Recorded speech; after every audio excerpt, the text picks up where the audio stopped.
Experience 11 days of Grand Europe trip with easy EMI of rupees 25,000 only with GT Holidays, South India's #1 travel brand.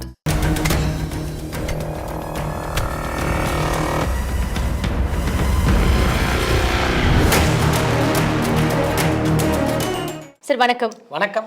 இந்த வாரம் அறிந்தும் அறியாமலும் பாடகர் SP Balasubramaniam sir. பாடும் நிலா SP Balasubramaniam.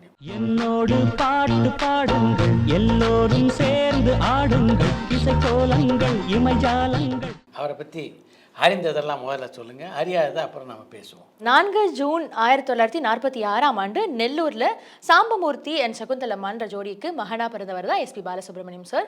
இவர் கூட பிறந்தவங்க 2 பிரதர்ஸ் அண்ட் 5 சிஸ்டர்ஸ். இவருடைய தந்தை ஹரிகதா காலக்ஷேபம்லாம் பண்ணுவார். ஸோ சின்ன வயசுலேருந்தே அவங்க அப்பா பாடுறது அப்புறம் இந்த இசைக்கிறதெல்லாம் பார்த்து இவருக்கு அந்த சின்ன வயசுலேருந்தே இந்த இன்ஸ்ட்ருமெண்ட்ஸ் எல்லாம் கற்றுக்கணுன்ற ஆர்வம் இருந்தது. அப்படி இவர் கற்றுக்கிட்டது ஹார்மோனியம் அண்ட் ஃப்ளூட். அதில் கை தேர்ந்தவர், மற்ற இன்ஸ்ட்ருமெண்ட்ஸ் எல்லாமும் கொஞ்சம் கொஞ்சம் வாசிக்க தெரியும். ஸோ அப்படி அவருக்கு ஆர்வம் இருக்கும்பொழுது தந்தையுடைய கனவெல்லாம் பூர்த்தி பண்ணுறதா இவருக்கு பெரிய கனவாக இருந்தது. ஸோ அப்படி அவங்க அப்பா இவர் இன்ஜினியரிங் சேர்க்கணும்னு தான் ஆசைப்பட்டார். இவருக்கு பாடகர் ஆகணும்னு ஒரு பக்கம் ஆசை இருந்தாலும் அப்பா இன்ஜினியர் ஆகணும்னு ஆசைப்படுறாருன்னு சொல்லிட்டு ஒரு இன்ஜினியரிங் காலேஜில் கொண்டு போய் அவங்களை சேர்க்குறாங்க. அங்கே போய் காலேஜில் சேர்ந்ததுக்கு அப்புறம் பார்த்தா கொஞ்சம் நாள் டைஃபாய்டு வந்துடுது. அதனால கொஞ்ச நாள் கழிச்சு படிக்க முடியாமல் போய் திரும்பவும் ரெஸ்ட் எடுத்து ஒரு லாங் பிரேக் அப்புறம் சென்னை போகிறாரு. ஸோ சென்னையிலும் திரும்பி போய் இன்ஜினியரிங் தான் சேர்றாரு, அவங்க அப்பாவோட கனவை நினைவேற்றணும்னு சொல்லி. ஸோ அப்படி காலேஜில் படிச்சுட்டு இருக்கும்போது சின்ன சின்ன பாடல் காம்படிஷன்ஸ் எல்லாம் வரும். எல்லா பாடல் காம்படிஷனும் பார்ட்டிசிபேட் பண்ணுவார் அண்ட் ஃபர்ஸ்ட் ப்ரைஸும் பெறுவார். எஸ்பி பாலசுப்ரமணியம் கலந்துக்கிட்ட ஒரு பாட்டு போட்டியை பற்றி முக்கியமான ஒரு விஷயத்தை உங்கள்கிட்ட சொல்லணும்னு நினைக்கிறேன். 1962 எஸ்பி பாலசுப்ரமணிய பிறந்த ஊரான நெல்லூர் பக்கத்தில் நடந்த பாட்டு போட்டி அது. அந்த பாட்டு போட்டியை காளிதாச கலாநிகேதன் அப்படின்ற அமைப்பு நினச்சி அந்த பாட்டு போட்டியில் கலந்து பாடி 2ஆம் பரிசை பெற்றார் எஸ்பி பாலசுப்ரமணியம். இந்த பரிசளிப்பு விழா இருக்குது, அது மறுநாள் நடந்தது. அந்த பரிசளிப்பு விழாவுக்கு தலைமை தாங்க வந்தது பிரபல பின்னணி பாடகியான எஸ் ஜானகி. அந்த அம்மா தன்னுடைய பேச்சின் போது குறிப்பிட்டாங்க, முதல் பரிசு வென்றார்ல அந்த பையன் ரொம்ப அருமையாக கண்டசாலா வாய்ஸில் பாடினார். இன்னும் சரியாக சொல்லணுன்னா கண்டசாலா வாய்ஸை அப்படியே பாடினார். அதுக்கு பின்னால் 2வது பரிசு பெற்றிருக்காரு எஸ்பி பாலசுப்ரமணியம். அவர் பாட வந்த போது யாருடைய குரலையும் பின்பற்றி பாடாமல் தனக்கான தனித்துவத்தோடு பாடினார். என்னை பொறுத்த வரைக்கும் என்னுடைய பார்வையில் பார்த்திங்கன்னா முதல் பரிசு பெற வேண்டியவர் எஸ்பி பாலசுப்ரமணியம் தான். ஏன்னா அவர் தான் தனித்தன்மையோட பாடினார் அப்படின்னு எஸ்பி பாலசுப்ரமணியத்தை அந்த நிகழ்ச்சியிலேயே பாராட்டினாங்க. அந்த நிகழ்ச்சியில் எஸ்பி பாலசுப்ரமணியத்தை பாராட்ட தொடங்கி எஸ் ஜானகி எனக்கு தெரிஞ்சு அதுக்கு பின்னால் தொடர்ந்து அவரை பாராட்டி கொண்டே இருந்தாங்க அப்படின்னு தான் சொல்லணும். அவங்க 2 பேரும் சேர்ந்து இந்திய மொழிகள் பலவற்றில் பாடிய பாடல்கள் எப்படிப்பட்ட தாக்கத்தை இசை ரசிகர்கள் மத்தியில் ஏற்படுத்திச்சு அப்படின்றது எல்லோரும் அறிந்த விஷயம். தமிழில் மட்டும் ஏறக்குறைய 40 இசையமைப்பாளருடைய இசையில் 2 பேரும் சேர்ந்து பாடியிருக்காங்க. எண்ணற்ற பாடல்கள். எஸ்பி பாலசுப்ரமணியத்துக்கு எஸ் ஜானகி மேலே மிகுந்த மரியாதை உண்டு. அதே மாதிரி எஸ்பி பாலசுப்ரமணியத்து மேலே மிகுந்த அன்பு கொண்டிருந்தவங்க தான் எஸ் ஜானகி அப்படின்னு சொல்லணும். சில காம்பினேஷன் தான் ரொம்ப சக்ஸஸ்ஃபுல்லாக அமையும். அப்படி சக்ஸஸ்ஃபுல்லாக அமைந்த காம்பினேஷன் தான் இவங்களுது. முதலாக இவங்க 2 பேரும் சேர்ந்து தமிழில் பாடிய பாட்டுன்னா அது கன்னிப்பெண் அப்படின்ற படத்துக்காக தான் எம்எஸ் விஸ்வநாதன் இசையில் பாடினாங்க. ஆனாலும் இந்த ஜோடி பிரபலமாகிறதுக்கு காரணமாக இருந்ததுன்னு பார்த்தா இளையராஜா தான்.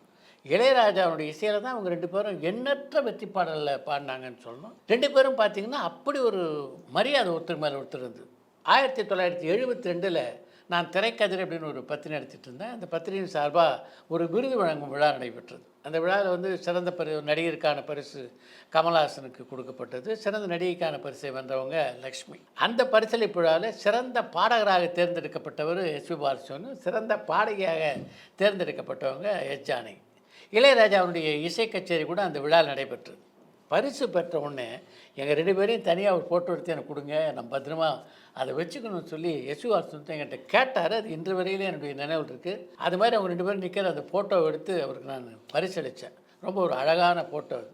அந்த அளவுக்கு ஜானகியோடு தான் இருந்த எல்லா நினைவுகளையும் போற்றி பாதுகாத்தவர் தான் எஸ்பி பாலசுப்ரமணியம். அதே மாதிரி தான் எஸ் ஜானகி பாலசுப்ரமணியத்து மேலே மிகுந்த அன்பு கொண்டிருந்தாங்க. அவர் மறைந்த போது அந்த அம்மா சொன்ன வார்த்தைகள் தான் எல்லோரையும் கண்கலங்க வச்சுது அப்படின்னு சொன்னோம். பையன் பாவம் என்ன பாடுபட்டாரோ அப்படின்னு ஃபீல் பண்ணாங்க. அந்த அளவுக்கு எஸ்பி பாலசுப்ரமணியத்து மேலே கனிவும் பாசமும் கொண்டிருந்த ஒரு பாடகி தான் எஸ் ஜானகி.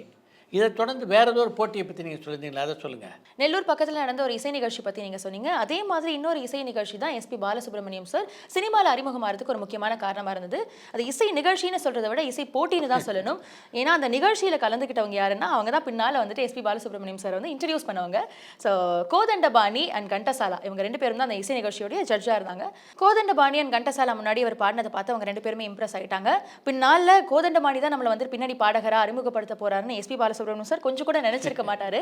கோதண்டபாணி சாருடைய ஸ்ரீ ஸ்ரீ ஸ்ரீ மரியாதை ராமண்ணா அப்படின்ற ஒரு திரைப்படத்துல தான் எஸ்பி பாலசுப்ரமணியம் சார் முதலா தெலுங்குல பின்னணி பாடகராக அறிமுகமாறாரு. என்னதான் தெலுங்குல பின்னணி பாடகர் அறிமுகமானாலும் அந்த காலகட்டத்தில் எல்லாருக்குமே தமிழில் பாடணும் அப்படின்னு ஒரு ஆசை இருந்துட்டு தான் இருந்தது. அப்படி எஸ்பி பாலசுப்ரமணியம் முயற்சி பண்ண ஒரு இசையமைப்பாளர் தான் MS விஸ்வநாதன். அவர் ஒரு முறை சந்திக்கக்கூடிய வாய்ப்பு எஸ்பி பாலசுப்ரமணியத்துக்கு கிடைச்சிது.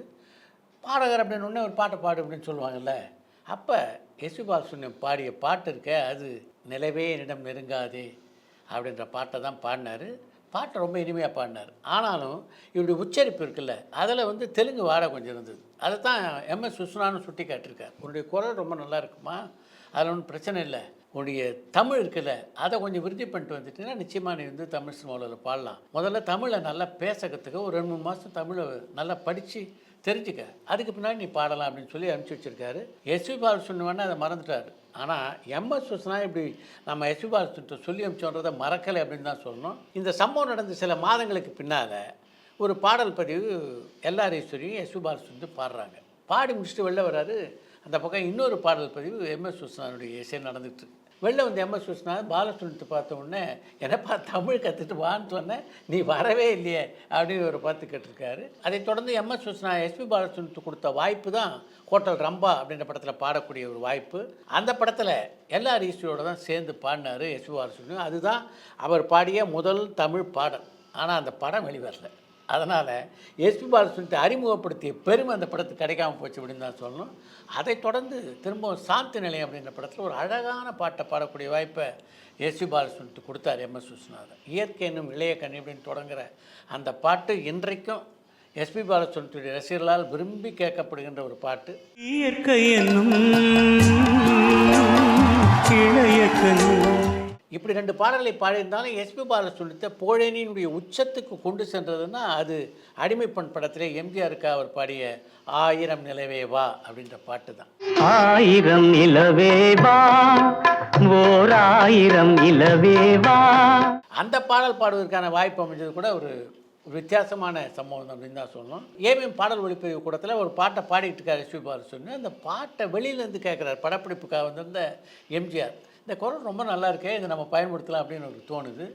பக்கத்தில் இருந்து ஒத்துட்டு சொல்கிறாரு. அப்புறம் இசையமைப்பாளர் K. மகாதேவன் மூலம் எஸ்பி பாலசுப்ரமணியம் அவர் வந்து சந்திக்கிறார். இப்போ அடிமைப்பெண் அப்படின்ற படம் உருவாகிட்டு இருக்கு, அந்த படத்தில் உன்னை பாட வைக்கலான்னு இருக்கு அப்படின்னு சொல்லி எஸ்பி பாலசுப்ரமணியம் சொன்னபோது எஸ்பி பாலசுப்ரமணியத்துக்கு இப்படி எப்படி முயற்சின்னு சொல்ல முடியாது. ஏன்னா எம்ஜிஆர் எப்படிப்பட்ட உச்ச நட்சத்திரம், அவருடைய படத்தில் பாடுறதுன்றது சாதாரணமாக கிடைக்கக்கூடிய வாய்ப்பா அப்படி நினச்சிருந்தாரு. ஆனால் அந்த வாய்ப்பு பறிபோகின்ற நிலைமை ஒரு காலகட்டத்தில் அவருக்கு ஏற்பட்டது. அந்த பாடல் பதிவுக்காக இவர் வந்து அவங்க அழைத்த போது எஸ்பி பாலசுப்ரமணியத்தால் கலந்து கொள்ள முடியல. அந்த அளவுக்கு தீவிர ஜுரம், 15-20 நாளுக்கு எழுந்துக்கவே முடியாதுன்ற மாதிரி ஒரு சூழ்நிலை. சரி, இந்த வாய்ப்பு நம்ம கைவிட்டு போயிடுச்சு. எந்த வாய்ப்பு நம்ம புகழேனுடைய உச்சத்துக்கு கொண்டு போகும்போதுன்னு நான் நினச்சோமோ அது நடக்காது போல் இருக்கு அப்படின்னு மிகுந்த கலக்கத்தில் இருந்தார் எஸ்பி பாலசுப்ரமணியம். இந்த சம்பவம் நடந்து ஒரு 30 நாளுக்கு அப்புறம் திரும்ப எம்ஜிஆர் பிக்சர்ஸ்லேருந்து அவருக்கு அழைப்பு வருது. நினச்சி கூட பார்க்கல எஸ்பி பாலசுப்ரமணியம்.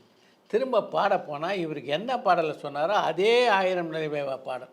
இவ்வளோ நாள் நான் வராதனால நிச்சயமாக இதை வேறு யாராவது வச்சு பதிவு பண்ணியிருப்பீங்கன்னு தான் நினச்சேன் அப்படின்னு எம்ஜிஆர்டியே தன்னுடைய எண்ணத்தை சொல்லியிருக்காரு எஸ்பி பாலசுப்ரமணியம். இல்லை இந்த படத்தில் உன்னை பாட வைக்கிறதா நான் சொல்லிட்டேன், நீ நிச்சயமாக வந்து உன்னுடைய கல்லூரியில் படிக்கிற மாணவர்கள் எல்லாத்தையுமே நான் இந்த எம்ஜிஆர் படத்துக்காக பாட போகிறேன்னு சொல்லியிருப்பேன். அதுக்கு பின்னால் அப்படி ஒரு டிசப்பாயின்மெண்ட் ஒன்று கொடுக்கூடாது இல்லையா, அதனால தான் காத்திருந்து இந்த பாடலை பதிவு பண்ணேன் அப்படின்னு சொல்லியிருக்காரு எம்ஜிஆர். மற்ற கலைஞருடைய உணர்வுகளுக்கு எந்த அளவு மரியாதை கொடுக்குறாரு எம்ஜிஆர் அப்படின்றத இந்த இடத்துல பார்க்கணும். அதுக்கு பின்னால் திரும்பி நோ லுக்கிங் பேக் அப்படின்னு இங்கிலீஷில் சொல்லுவாங்க. அது மாதிரி எஸ்பி பாலசுப்ரமணியம் புகழேனியில் எப்படி ஏறிக்கிட்டே இருந்தார் அப்படின்னு நான் சொன்னால், நாளுக்கு நாள் பலவிதமான இசையமைப்பாளர்கள் தமிழ், தெலுங்கு, கன்னடம், ஹிந்தி, ஒரியா, எனக்கு தெரிஞ்சு இந்திய மொழிகளில் எஸ்பி பாலசுப்ரமணியம் பாடாத மொழியே இல்லை அப்படின்னு தான் நான் நினைக்கிறேன். சுமதியன் சுந்தரி படத்தில் முதலாக எஸ்பி பாலசுப்ரமணியம் சிவாஜிக்காக பாட வைத்த MS விஸ்வநாதன் இருக்கார். அவருடைய இசையில் தான் மிக அதிகமான பாடலில் TM சௌந்தரராஜன் சிவாஜிக்காக பாடியிருக்கார். ஆனாலும் இளையராஜா இசையில் பாடின சில பாடல்கள் இருக்கு, அது குறிப்பிடத்தக்க பாடல்கள் அமைந்தது. அதில் 2 பாட்டு என்னுடைய தயாரிப்பில் அமைந்த படத்திலே அமைஞ்சது. அது ஒன்று வாழ்க்கை திரைப்படத்தில் அன்பிருக்கும் உள்ளங்களே அப்படின்னு தொடங்குகிற ஒரு பாட்டு அந்த படத்தில் சிவாஜிக்காக பாடிட்டார் எஸ்பி பாலசுப்ரமணியம். இன்னி வரைக்கும் சிவாஜி ரசிகர்களாலும் சரி, எஸ்பி பாலசுப்ரமணியம் ரசிகர்களாலும் சரி கொண்டாடப்படுகின்ற ஒரு பாட்டு. அதே மாதிரி அன்றைக்கி கோல்டன் ஸ்டுடியோவில் ஒரு பாடல் பதிவு எல்லா ரசிகரோட பாடிக்கிட்டு இருந்தார் எஸ்பி பாலசுப்ரமணியம். அந்த படத்துக்கு இசை சத்யம் அப்படின்ற இசையமைப்பாளர். எல்லா ரசிகர் எப்படிப்பட்ட பாடகி அப்படின்றது எல்லாருக்கும் நல்லா தெரியும். ஒரு வெர்சடைல் சிங்கர். அது மட்டும் இல்லாமல் அவங்களுடைய குரல் இருக்குது, அப்படி ஹை பிச்சில் பாடக்கூடியவங்க. அந்த அளவுக்கு ஈடு கொடுத்து எஸ்பி பாலசுப்ரமணியத்தால் அன்றைக்கி பாட முடியல அப்படின்றது தான் உண்மை. அவர் பாட முடியலன்ன ஒன்று அந்த படத்துடைய இசையமைப்பாளரான சத்யம் இப்படி அப்படின்னு கிடையாது, கண்டபடி திட்டாரு எஸ்பி பாலசுப்ரமணியம். அந்த திட்டம்லாம் கேட்டவுடனே தாங்கிக்க முடியாமல் கோல்டன் ஸ்டுடியோ வெளில வந்த எஸ்பி பாலசுப்ரமணியம் இதை அந்த படத்துடைய தயாரிப்பு நிர்வாகியாக இருந்த ஒய்வீராவ் பூர்ணச்சந்திரா 2 பேரும் பார்க்குறாங்க. அவர் இசையமைப்பாளர் சத்தியத்திட்ட போய் சொல்லியிருக்கார், பையன் புது பையன், அவரை போய் நீ இப்படி ஸ்டூடியோவில் எல்லாரும் முன்னாடி திட்டினா அந்த பையன் எப்படிப்பா முன்னுக்கு வருவான், கொஞ்சம் சாந்தமாக பதில் சொல்லணும். நீங்கள் பாட்டு கண்டவெல்லாம் பாட கூப்பிட்டு வந்துடுவீங்க, அவரெல்லாம் வச்சு நான் பாட்டு எடுக்க முடியுமா? எஸ்பி பாலசுப்ரமணியத்தை வாடா போடா அப்படின்னு கூப்பிட்ற சில நண்பர்கள் இருப்பாங்க. அந்த நண்பரில் முக்கியமான ஒரு இடம் பாரதி. திரைப்பட இயக்குநர் சங்கம் சார்பாக டி பார்ட்டி அப்படின்னு ஒரு கலை நிகழ்ச்சி பிரம்மாண்டமாக நேரு யூனிவர்சிட்டி சில வருடங்களுக்கு முன்னாடி நடந்தது. தெலுங்கு பட கலைஞர்களை அழைக்கிறதுக்காக எல்லாரும் டைரக்டர்ஸ் ஒரு 10 பேர் ஹைதராபாத் போய் நாங்கள் ஹோட்டலில் உட்காந்து பேசிகிட்டு இருக்கும்போது எஸ்பி பாலசுப்ரமணியம் எங்கே இருக்காரு, கொஞ்சம் ஃபோன் போடு அப்படின்னு பாரதி ராஜாக்கிட்ட சொன்னார். எஸ்பி பாலசுப்ரமணியத்துக்கு நான் ஃபோன் போட்டேன். ஃபோன் பண்ணி எஸ்பி பாலசுப்ரமணியம் லைனில் வந்தோடனே ஃபோனில் பேசினது பாரதி ராஜா. எங்கடா இருக்க அப்படின்னு கேட்டார். நான் ஹைதராபாத்தில் இல்லை, நீ எனக்கு சொல்லாமல் ஹைதராபாத் வந்தேன். ஹிந்தி திரையுலகத்துக்கு எஸ்பி பாலசுப்ரமணியம் சார் அறிமுகமானதுக்கான ஒரு முக்கியமான காரணம்னா கே பாலச்சந்தர் சார் தான். அவருடைய ஏக் துஜே கேலியேன்ற திரைப்படம் தான் எஸ்பி பாலசுப்ரமணியம் சாரை ஹிந்தி திரையுலகுக்கு அறிமுகப்படுத்துச்சு. அதுக்கு கே பாலச்சந்தர் நடத்திய போராட்டம்னா அது கொஞ்சம் நெஞ்சம் கிடையாது. அவ்வளோ எளிதில் எஸ்பி பாலசுப்ரமணியம் அந்த படத்தில் பாடுறதுக்கு அந்த படத்தின் இசையமைப்பாளர்களான லட்சுமிகாந்த் பேர்ல 2 பேரும் ஒத்துக்கலாம். பரபரப்பான சினிமா செய்திகள், நட்சத்திரங்களின் பேட்டிகள், சினிமா வரலாறு ஆகியவற்றை பார்க்கவும் படிக்கவும் உங்களுக்கான இணையதளம் tourantalkies.co.